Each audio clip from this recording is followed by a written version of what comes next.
Welcome everybody. I am so excited to be presenting today on the vanguard of the ancient world, drawing parallels between cult leaders past and present. Here are my social links, as you can see here. However, there's one thing that I'd like to start with. I'd like to just include a content warning. Just so you know, this talk will focus heavily on sexual abuse in the context of religious cults, both ancient and modern. If you or someone you know would like help to deal with sexual or religious abuse, please visit the links here or reach out to any of those of us who have been organizing this wonderful conference. One second, I'm having a little bit of a trouble with screen sharing. There we go. There's some wonderful resources provided here. So to start off with, the American leader of a new religious movement, or NRM, is often depicted as a charismatic male leader that takes advantage of vulnerable individuals in the guise of helping them. In a 2012 study, 3 sociologists examined why NRMs with charismatic male leaders often tend to be made up of female followers. They posed the question, why do women like charismatic male leaders or identify with their following, even when those men lead groups with patriarchal ideologies that that discriminate against women? These scholars suggested the spiritual leader, often referred to as a guru, subverts gender roles, but in a way that actually ends up reinforcing them. They noted, quote, since the guru-disciple relation is seen as one linking a giver of spiritual knowledge and a receiver, the ideal disciple psychology is gendered, traditionally feminine, hence valorizing the position of female disciples. They then added, but if gender ideology is crucial, it might be that members join the group with certain gender ideologies that are related to their willingness to accord status to other members. Thus, people who knowingly or unknowingly buy into the feminine as sort of disciples of a male leader might wind up sort of more inclined to follow a charismatic male leader who proclaims to be freeing women even as he restricts them. Now, this man here may look familiar. Nowhere has this been clearer than in recent years in the news. In 2018, NXIVM, not to be confused with the antacid of the same name, made headlines when D-list celebrities were revealed to have brainwashed young women into being sex slaves for a cult based out of Albany in upstate New York. Women like actress Allison Mack enlisted female followers into a cult in the guise of joining a self-improvement organization headed by the man shown here called Keith Raniere, also known as the Vanguard. Amongst Raniere's many, many crimes, he brainwashed and pressured his followers into sleeping with them, raped women and professed that they liked being assaulted, and played his subordinates off one another so they vied for his favor. He and his minions also starved these women to submission, restricted their movements, branded women like cattle, and of course he was allowed to do as he pleased. Now, the idea of a modern cult is not one that is, we imagine it as existing on the fringes of society, barely tolerated by some. But in antiquity, we get cults that were acknowledged, even supported by the state. We get some that were maybe a little more, in some of their quote unquote wilder elements, were deemed not fit for proper society by the daylight and in the center of a city. But there's also, the two don't really seem to overlap ancient and modern cults until we get to a fellow I like to call the original Vanguard, a man named Alexander of Abonoteichus. Both this Vanguard and the ancient Vanguard were said to have concocted schemes to manipulate and deceive, elevate themselves beyond their actual merits to positions of religious authority, and gain their wealth from their believers. So this red X you can see up here is approximately the location of Abonoteichus. It was a fairly minor city in Asia Minor. We are dealing with the 2nd century CE, and again, located right along the Black Sea here. Now, Alexander of Abonoteichus comes from the city of Abonoteichus. We get most of his life thanks to the writer and satirist Lucian. And of course, Lucian doesn't hesitate to make fun of tons of Alexander's deeds. And so there is always the question of, what is his agenda when writing? Is he writing a satirical piece? It's not going to be a straight up biography, insofar as one could say that even exists at this period in time, which one could argue that it doesn't necessarily. But Lucian begins his satire of Alexander comparing our Alexander of Abonoteichus to Alexander the Great, quipping that, quote, one was as great in villainy as the other in heroism. Our Alexander is a brigand of the worst kind, posits Lucian, because he dupes the educated people of the cities into believing his nonsense.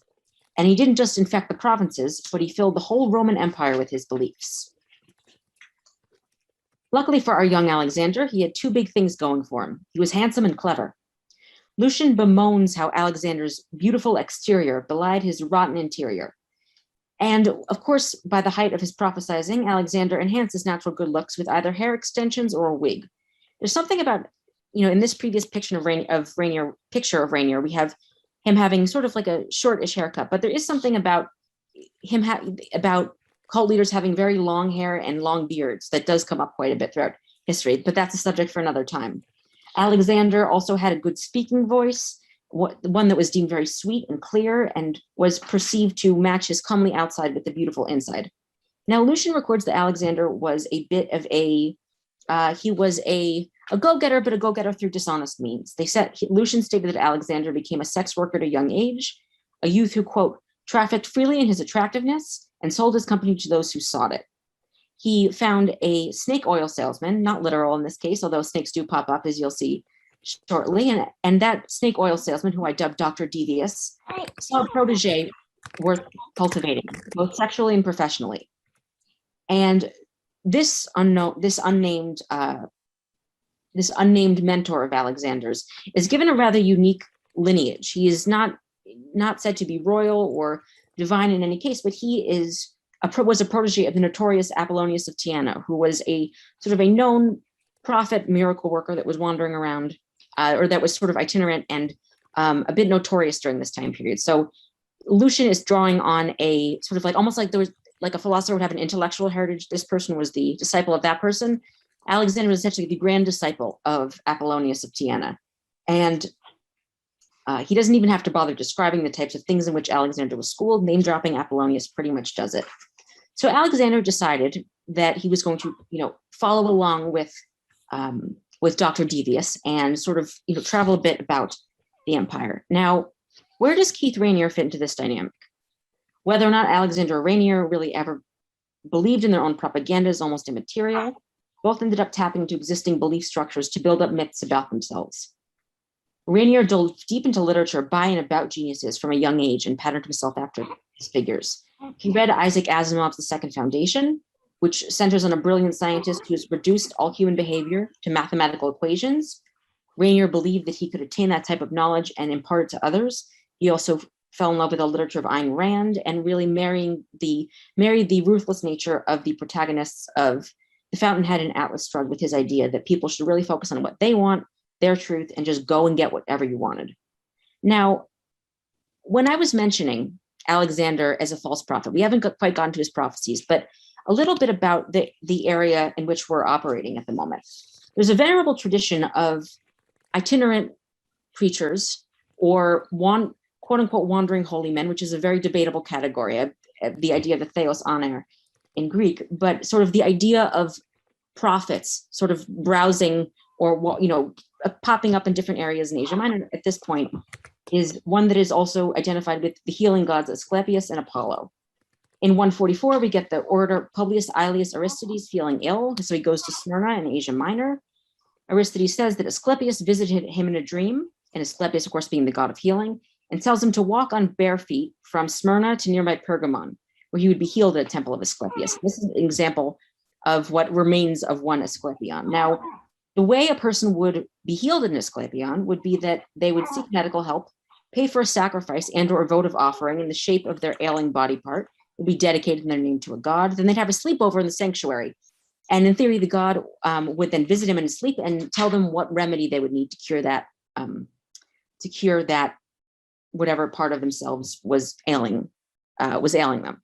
So Alexander ended up traveling throughout Asia Minor and ended up going into Macedonia at one point, and ended up really sort of being fascinated by Asclepius and these, whether local priests of sanctuaries of Asclepius or some of the wandering individuals that he probably met. So he and a friend who was a choral singer of his ended up touring the countryside, practicing what was called quackery and sorcery by Lucian.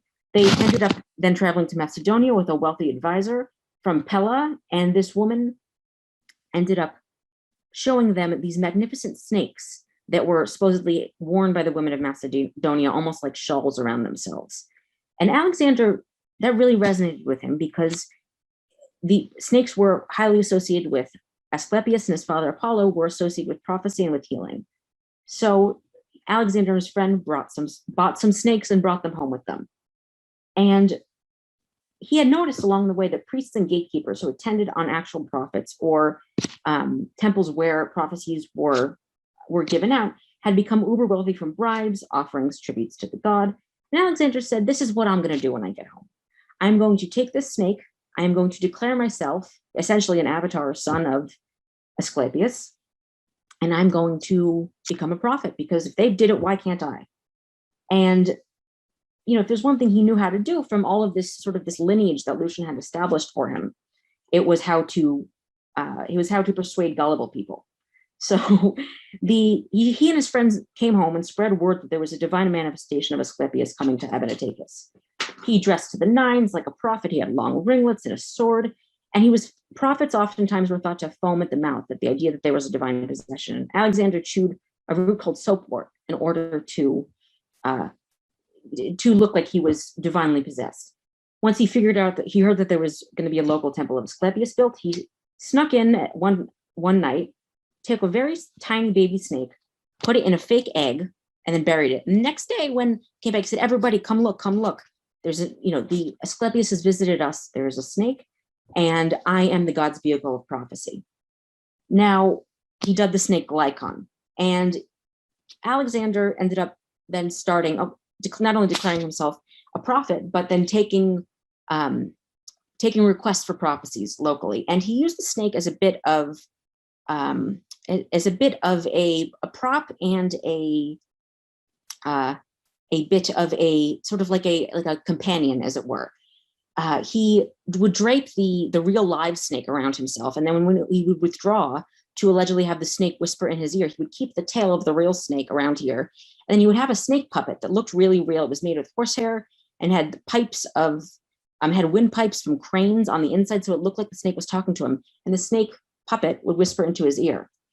And of course, then Alexander ended up really gaining quite a local following, and we ended up being sent cult statues. Now, Lucian ridicules not just Alexander, but what he represents, and whether or not the idea of a false prophet really can be applicable here is a whole nother question. But what's particularly interesting is that we do have archaeological evidence that around this time, a cult of Asclepius was worshipped in the form of a human-headed snake, as seen here, called Neos Asclepios Glycon, and it was primarily centered at Abonoteichus.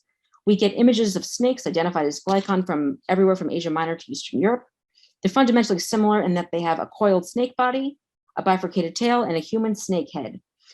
So this doesn't represent Glycon as servant of the god. This is Glycon as the god. So the god Asclepius is both serpent and god at once, as you can see by that very eerie human stare, and is oftentimes shown as curled around the healing staff of Asclepius.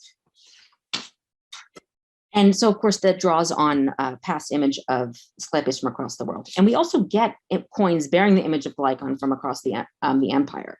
They popped up everywhere from Abonoteichus to local cities. And we also get images of Neos Asclepios Glycon. And it makes you wonder if perhaps the presence of his god and his prophets locally were seen as a point of civic pride, because when you, of course, issue a coin to go across the empire, you put a symbol that is a trademark of your city on it. So the fact that we get this image on coins is rather remarkable. So after a couple of days, the population of Abonoteichus gets quite large. And when the frenzy reaches a height, Alexander deigns to grace the people with his presence. As I mentioned, he takes a seat in his receiving room and lets the snake curl around his neck. He then, of course, receives the prophecies by having the fake snake speak to him. He has petitioners write down their questions and seal up the scroll. Then he goes into his inner sanctum, pops the seal open, and or so Lucian says, and then inscribes it on a resealed scroll. Now, how really easy that would have been, I couldn't tell you, because it is very hard to reseal a scroll, but that's what Lucian says happened.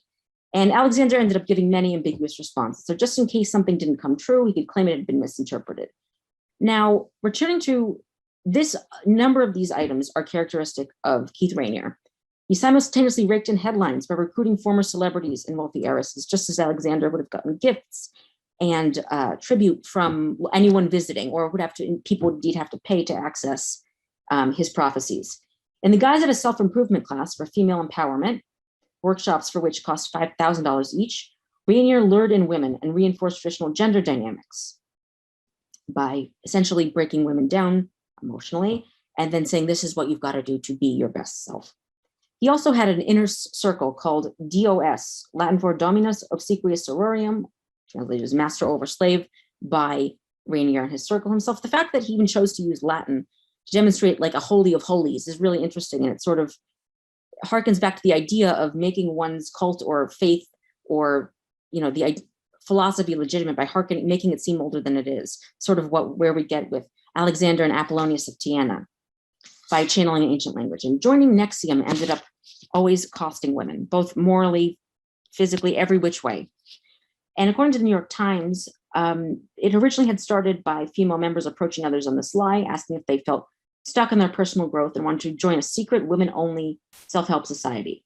Essentially, these were multi-level marketing schemes driven by Raniere's charisma and self-help claims, but in reality, they drew in followers bit by bit, drained them of their cash and freedom, and isolated them from their families. Now, these two women here are heiresses to the Seagram's fortunes, Sarah and Clare Bronfman, and in total, these women took allegedly $150 million from their family accounts to fund Raniere, according to an article published in Vanity Fair, who then used the funds to buy a private jet and pay his debts in the commodities market, just as Alexander would rake in the drachmae and buy elaborate robes for himself.